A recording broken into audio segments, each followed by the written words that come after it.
guys can see us, it's a miracle of technology because we're now at the Genius Network annual event. This is Jon Benson, by the way. Hello. And this is Peter Kell. Hey, Pete. Nice to meet you. Say hi, everyone. We are broadcasting literally from my cell phone on my laptop because there is no Wi-Fi where we're at. We're outside at the Genius Network annual event right outside Phoenix, Arizona. It's gorgeous weather out here. It's like 65, 70 degrees. It's great. Awesome and sunny, not Vancouver weather. So, and Peter's a coaching client of mine. Ran into Peter here, and just like I said, we're going to break up the routine a little bit today and bring in some guys, hopefully over the next couple of days that you may know, guys you may not know, the guys who are masters at persuasion. So I know that people are piling on here because they're going to start piling on any moment now, we hope. Yeah, here they come. Yay. All right, cool. So you guys, we're gonna do something a little bit different. I know that you're expecting to have the next in the series of persuasion slides. I did the slides actually, so I'm ahead of the game. But ran into Peter, thought it'd be even cooler to just chat with you guys about general persuasion topics. So we're going to talk about specifically what this guy does better than anyone, and that is Facebook ads. Directly there, he's using a 5-minute VSL formula, very similar to one I teach, with some really interesting modifications. And they're doing video traffic, and they're making just a shit ton of money. There's no other way to say it, right? He's doing real well. So hired me recently to help him do even better. So it's awesome. So share what is your overall philosophy when it comes to persuading? Like when you think about copy, when you think about that first 30 seconds, you know, we talk about this on calls all the time. What goes through your mind of like what you need to say? What are you thinking? Right. So I'm a big believer that like most problems have already been solved before, especially when it comes to big niches that everyone's heard of. Right. So if I do a lot of stuff in the pain relief niche, and in that case, like for example, if I'm doing like a back pain offer, I got to find, okay, where have the answers been solved before? So like I do a lot of research. When I do research, I go to YouTube and I'll just type in back pain and then filter by most viewed back pain videos on planet Earth, right? So like there's tens of thousands of back pain videos that have been released. What makes these top ones so important, right? So I ask questions like, what type of hooks are they using? What type of headline does this video have? You know, because these are proven headlines, proven hooks that have beaten every other video that's been out there. So a lot of my stuff comes from like swiping and modeling the best, right? So that's where I first start, especially if I've never done back pain before. I don't ever use my own ideas. It's interesting. Yeah, I start by swiping and research. So you literally just go to YouTube and look at whatever's had like millions of views. Yes. And getting the most. And then go through. Yeah. And same to you, along with YouTube, like BuzzSumo. That's a really big one because BuzzSumo tracks what are the most viral articles that have been written. So if I type in pain, it'll show me the best headlines that have been written for that. If I go to Amazon.com and I look in the back pain section for books, because everyone knows like the title is what sells most books. Most people don't even read the book. It's just the title.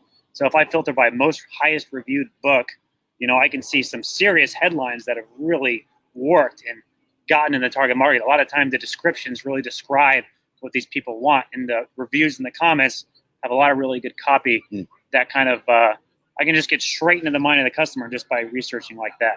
So what I'm hearing you say is headlines are kind of important. Yeah.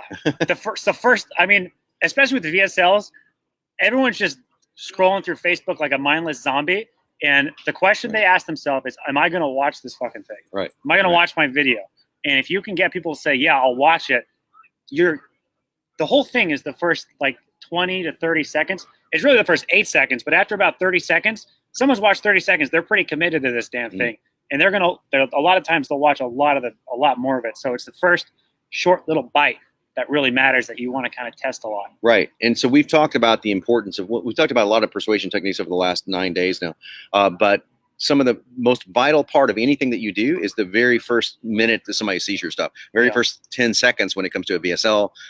But the same mentality really holds true for email as well. I mean, email, if you think about the importance of email, a lot of people get wrapped up in email copy. And obviously I created Email Copy Pro, so the software that actually writes email. So yeah, I know a little bit about email, and I know a little bit about the importance of having important copy.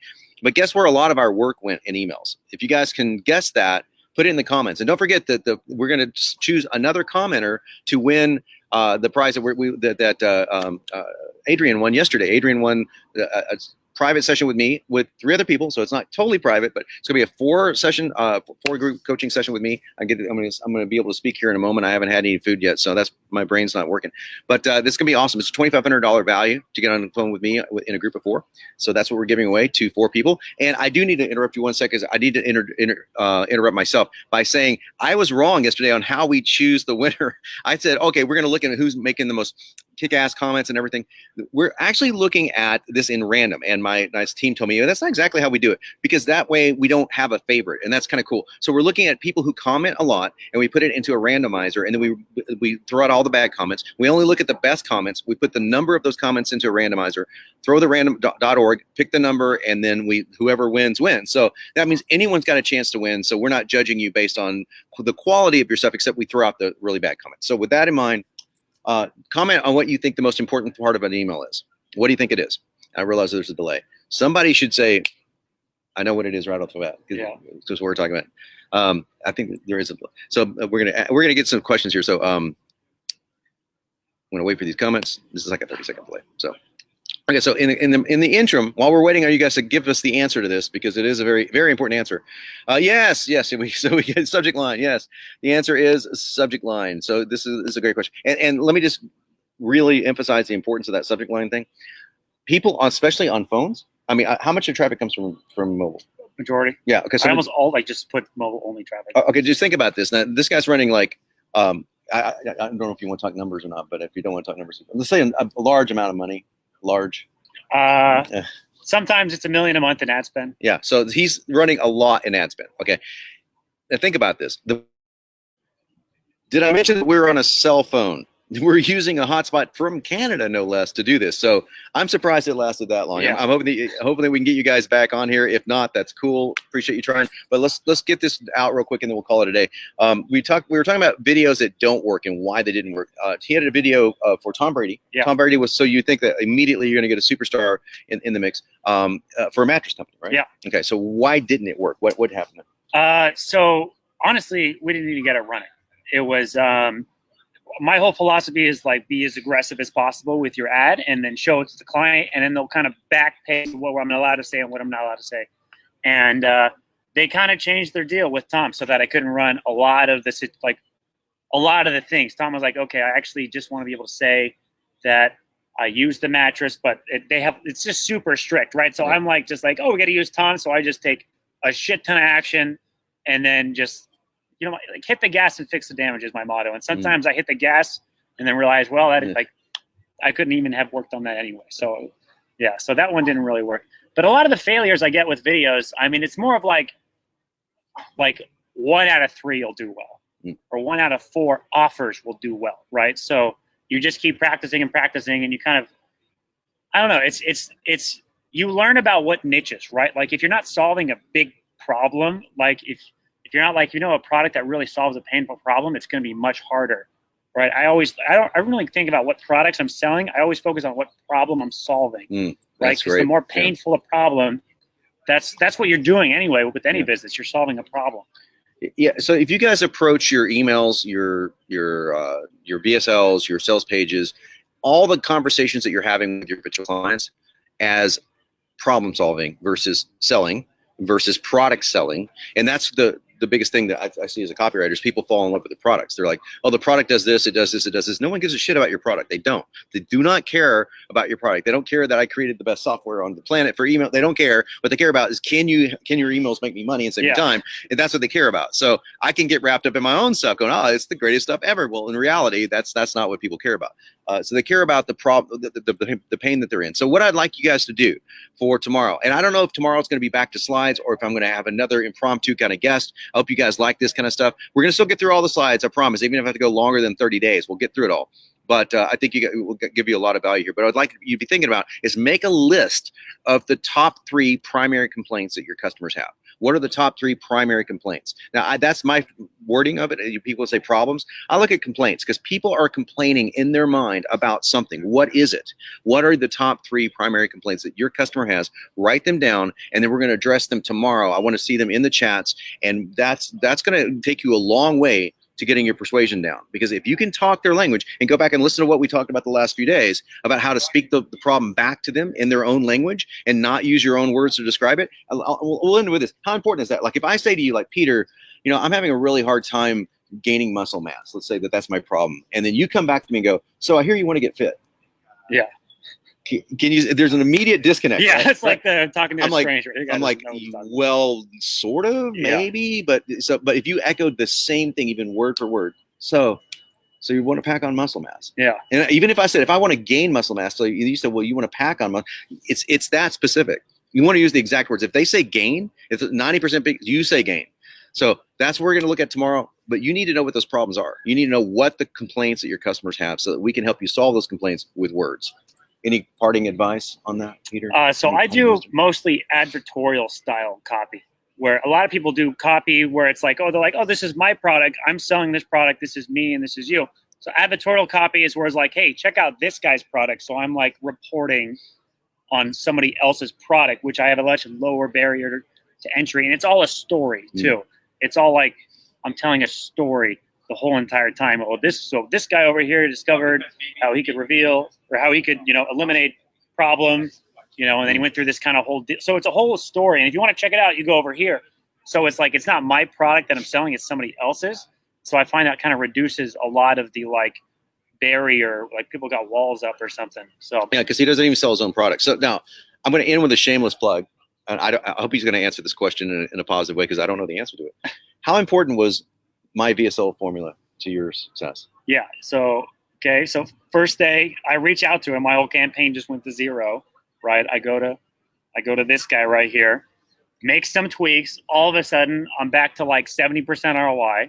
And then I'm back to spending like $60,000 a day on it. So we did quite a bit. I made my money back literally the first video. Yeah. So the first video, that's first cool. Day I launched the first video. And his formula that he's using, I'm going to put this into the chat here real quick. So give me 1 second here. This is where you want to go if you're interested in this.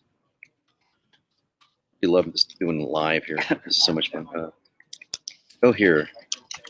Okay. So Peter uses a version of my VSL formula that's called the 5-minute VSL formula. And I love his version of it. It's very powerful. And his is a testimonial style version, which I really, really like a lot. That is covered in VSL Fast Track, the 5-minute, the 20-minute, and the full 45-minute VSL is covered in the Fast Track. That you can get that for a lot cheaper than you can get Accelerator because Accelerator is software. So if you want Accelerator, PM us. We took it off the market. But if you want Fast Track, you can get it there. So I think having those formulas for stories is just vitally important. That's really what I was. So and when we're looking at your stuff, I mean, I'm looking at from like, let's create new hooks, let's create new angles. Did you think about this?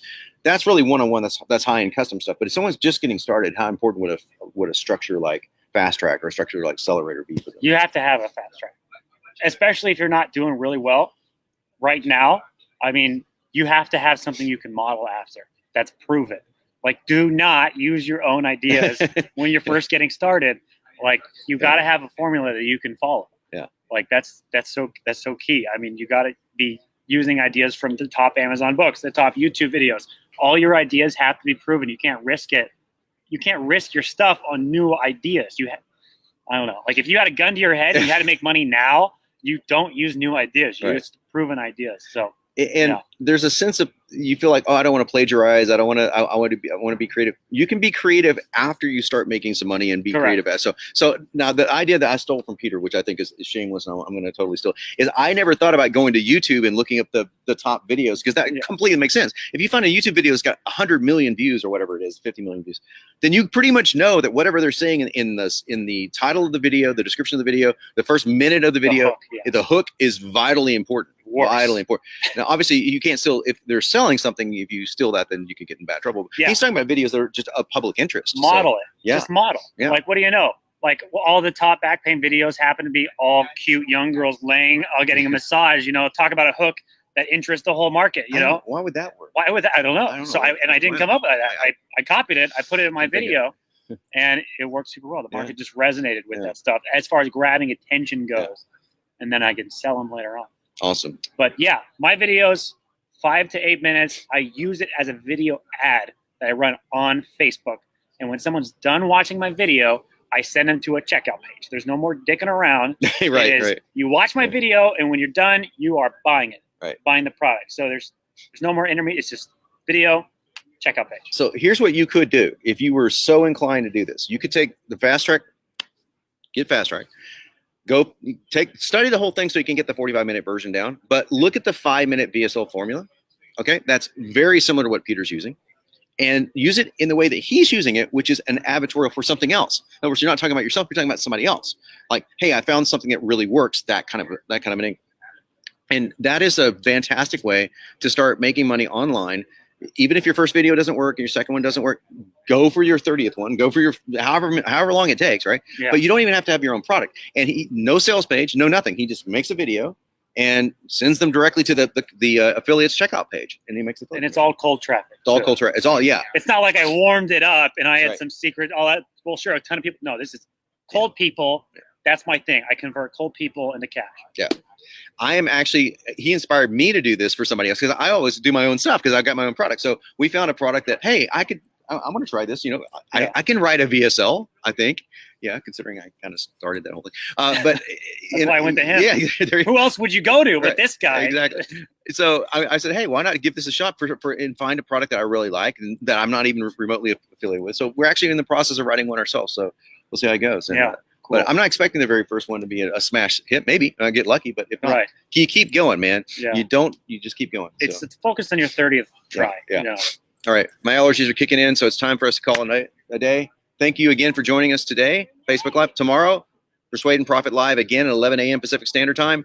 Who knows who will be here? I mean, look around. Look at this is just like a very small section of the 350 people here. Yeah, there's a lot. There's a lot of people here. Yeah. And we're on a little bit of a break here, so I'm sure tomorrow's going to be something similar. Peter, thank you, my man. You got it. Appreciate it so much. Master Benson over here. Awesome, guys. Thank you. See you tomorrow. Later.